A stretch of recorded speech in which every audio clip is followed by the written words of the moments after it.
رسول اللہ صلی اللہ علیہ وآلہ وسلم نے فرمایا، سجدے میں آنکھیں بند کرنے والے کو کیا کچھ ہو سکتا ہے؟ بسم اللہ الرحمن الرحیم۔ ناظرین، دین اسلام کا دوسرا ستون نماز ہے۔ قرآن پاک میں جگہ جگہ ایمان کے بعد سب سے زیادہ ذکر نماز قائم کرنے کا ہے۔ نماز بندے کو اپنے رب کے اتنا قریب کر دیتی ہے کہ اتنی قربت کسی بھی دوسرے عمل کے ذریعے اور کسی بھی دوسری حالت میں اسے حاصل نہیں ہو سکتی۔ نماز قائم کرنے کی بدولت ہی مسلمان اللہ کی یاد، اس کا قرب، اس کی حضوری اور اس کی ہم کلامی جیسی نعمتوں سے فیض یاب ہوتا ہے۔ کیا دین کی روح اور بندگی کے معراج ان چیزوں کے سوا اور بھی کچھ ہو سکتی ہے؟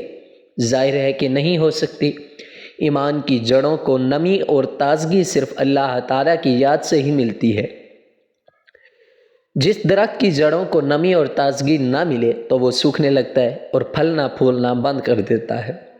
اس لیے جس شخص کا دل اللہ تعالیٰ کی یاد سے غافل ہو، اس کا ایمان مرجھا جاتا ہے۔ نیک اور صالح شخص صرف وہی ہو سکتا ہے جس کے اندر ایمان کی تازگی موجود ہو، اور ایمان اس کا تازہ ہو سکتا ہے جس کے دل میں اللہ تعالیٰ کی یاد گھر کیے ہوئے ہے۔ تو ناظرین، نماز کی بہت بڑی اہمیت ہے۔ مسلمان اور کافر میں فرق کرنے والی نماز ہی ہے، یعنی جو نماز پڑھتا ہے وہ مسلمان ہے اور جو نماز نہیں پڑھتا وہ کافر ہے۔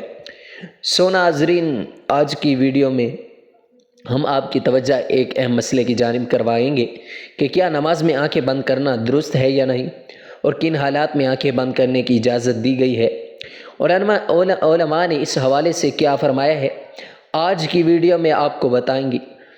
ویڈیو کو آخر تک ضرور دیکھیے گا۔ ناظرین، ہم آپ کو نماز میں آنکھیں بند کرنے کے حوالے سے فقہا کی کیا رائے ہے وہ بھی بتائیں گے، لیکن اس سے پہلے ضروری ہے کہ رسول پاک صلی اللہ علیہ وسلم کی نماز کیسی تھی، اس حوالے سے بات کی جائے گی، کیونکہ حدیث پاک کا مفہوم ہے کہ تم نماز ویسے ہی ادا کرو جیسے تم نے مجھے ادا کرتے ہوئے دیکھا ہے۔ تو ناظرین، اس لیے ضروری ہے کہ رسول پاک صلی اللہ علیہ وسلم کی نماز کی حالت کے بارے میں جانا جائے کہ اللہ کے نبی صلی اللہ علیہ وسلم نماز کس طرح سے ادا کرتے تھے۔ اللہ تعالیٰ کے محبوب بندوں میں انبیاء کرام علیہ السلام، صحابہ کرام رضوان اللہ علیہم اجمعین اور اولیاء کرام رحمہ اللہ علیہ ہیں، اللہ تعالیٰ نے انہیں اپنی رحمت خاص سے نوازا اور انہیں مقام عبدیت سے سرفراز کیا۔ ان محبوب ہستیوں کی نماز بے پناہ محویت اور خشوع خضوع تھا۔ رسول اکرم صلی اللہ علیہ وسلم اعلان نبوت سے پہلے بھی غار حرا میں کافی عرصہ عبادت الہی میں مصروف رہے، مگر جب آپ صلی اللہ علیہ وسلم نے اعلان نبوت فرمایا تو آپ صلی اللہ علیہ وسلم کو نماز کا حکم ملا اور آپ صلی اللہ علیہ وسلم اس پر کار بند ہو گئے۔ ابتدا میں آپ چھپ کر نماز ادا کیا کرتے تھے۔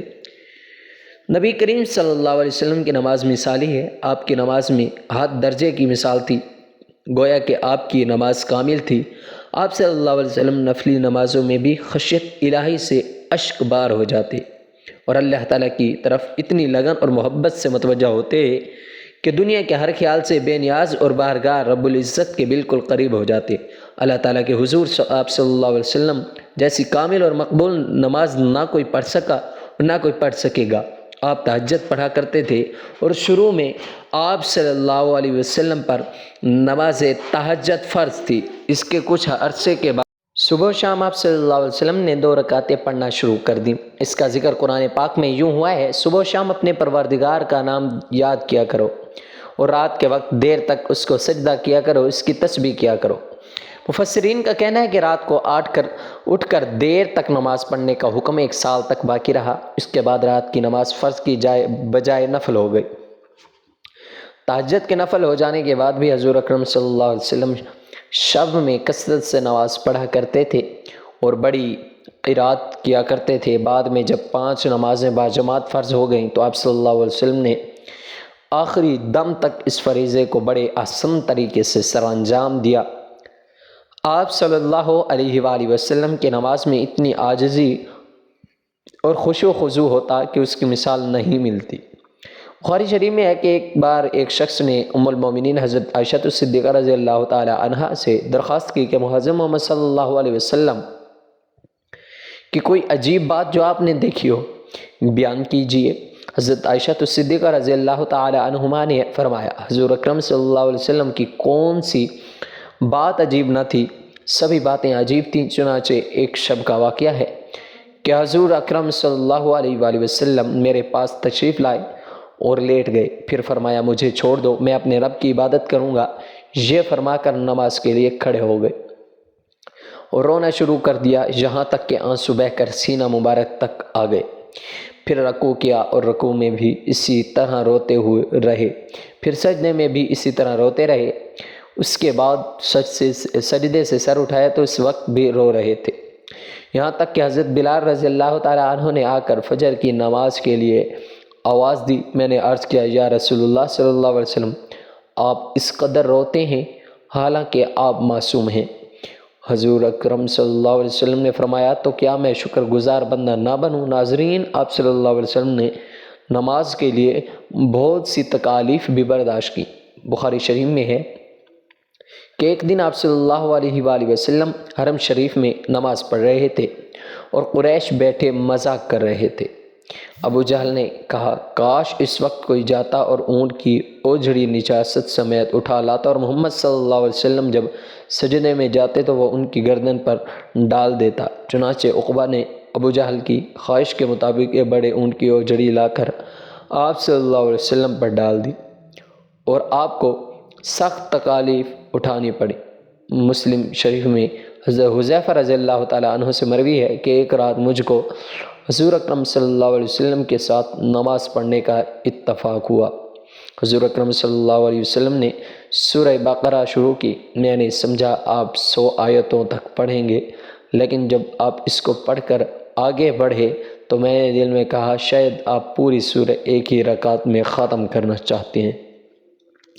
چنانچہ جب آپ نے اس سورہ کو ختم کیا تو میں نے خیال کیا اب آپ رکوع کریں گے، لیکن آپ صلی اللہ علیہ وسلم نے فوراً سورہ آل عمران شروع کر دی، وہ بھی ختم ہو گئی تو سورہ نساء شروع کر دی۔ حضور اکرم صلی اللہ علیہ وسلم نے بہت ٹھہر ٹھہر کر نہایت سکون اطمینان سے قرات فرما رہے تھے اور ہر آیت کے مضمون کے مطابق درمیان میں تسبیح اور دعا کرتے جاتے تھے۔ اس کے بعد حضور اکرم صلی اللہ علیہ وسلم نے رکوع کیا، رکوع میں بھی قیام کے برابر توقف فرمایا، پھر کھڑے ہوئے اور اتنی دیر کھڑے رہے، پھر سجدہ کیا اور سجدے میں بھی اس قدر دیر فرمائی۔ حضرت عوف رضی اللہ تعالیٰ عنہ کہتے ہیں کہ ایک رات میں حضور اکرم صلی اللہ علیہ وسلم کے ساتھ تھا۔ حضور اکرم صلی اللہ علیہ وسلم نے مسواک کیا، وضو فرمایا اور نماز کے لیے کھڑے ہو گئے۔ میں بھی حضور اکرم صلی اللہ علیہ وسلم کے ساتھ نماز میں شریک ہوا۔ حضور اکرم صلی اللہ علیہ وسلم نے ایک رکعت میں پوری سورہ بقرہ پڑھ ڈالی، جہاں رحمت کی آیت آتی ٹھہر جاتے اور دیر تک رحمت کی دعا مانگتے رہتے۔ سورہ کے آخر پر رکوع کیا اور اتنی دیر تک رکوع میں رہے جتنی دیر سورہ بقرہ کی قرات میں لگی تھی۔ رکوع کے بعد اتنا ہی طویل سجدہ کیا، دوسری رکعت میں سورہ آل عمران پڑھی، اس طرح ہر رکعت بھر پوری 100 پڑھتے رہے۔ تو ناظرین، رسول پاک صلی اللہ علیہ وسلم اس طرح سے نماز پڑھا کرتے تھے۔ کیا ہم نے کبھی غور کیا کہ ہم کس طرح سے نماز ادا کرتے ہیں؟ کیا ہماری نماز میں کوئی ایک سورہ مکمل پڑھی جاتی ہے؟ اپنے گریبان میں جھانک کر دیکھیں، پھر آپ کو پتہ چلے گا کہ امت محمدی میں پیدا ہونا خوشی قسمتی تو ہے، لیکن ہم نے اس کو طور طریقوں کو فالو نہیں کیا۔ تو ناظرین، اب بات کرتے ہیں کہ کیا نماز میں آنکھیں بند کرنا صحیح ہے یا نہیں۔ اس حوالے سے فقہاء نے فرمایا ہے اہل علم متفقہ طور پر نماز میں بلا ضرورت آنکھیں بند کرنے کو مکروہ کہتے ہیں۔ چنانچہ الروز کے مؤلف نے صراحت کے ساتھ یہ لکھا ہے کہ یہ یہودیوں کا عمل ہے۔ اس طرح تحفۃ الملوک کے مؤلف نے بھی اس کے مکروہ ہونے کی صراحت کی ہے، لیکن انہوں نے کسی قسم کی ضرورت ہونے یا نہ ہونے کا ذکر نہیں کیا۔ اور ثانی رحمہ اللہ کہتے ہیں کہ یہ مکروہ ہے کیونکہ یہ سنت سے متصادم ہے، کیونکہ نماز کی حالت میں سجدے کی جگہ پر دیکھنا شرعی عمل ہے، نیز یہ بھی ہر عضو کا عبادت میں حصہ ہے۔ چنانچہ اس طرح آنکھوں کا بھی عبادت میں حصہ ہے۔ مراقی الفلاح کے مؤلف نے نماز کے دوران آنکھیں بند کرنے کو مکروہ کہا ہے، تاہم کہیں مصلح تقاضا ہو تو جائز ہے، بلکہ انہوں نے یہ بھی کہا ہے کہ بسا اوقات آنکھیں بند کرنا آنکھیں کھلی رکھنے سے بہتر ہوگا۔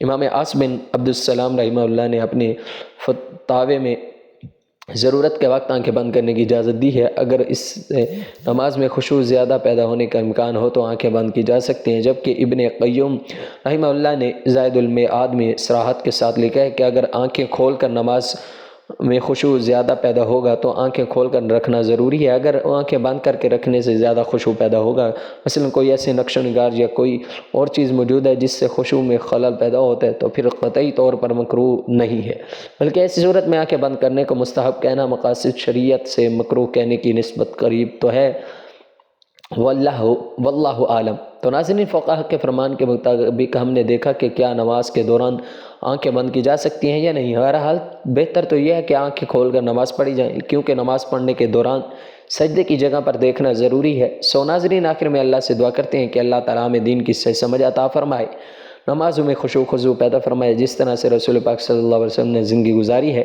انہی کے نقش قدم پر چلنے کی توفیق عطا فرمائے، ہمارا ایمان پر خاتمہ فرمائے، آمین ثم آمین۔ ناظرین، کمنٹ باکس میں اللہ تعالیٰ کے 99 ناموں میں سے ایک نام ضرور ٹائپ کریں۔ شکریہ۔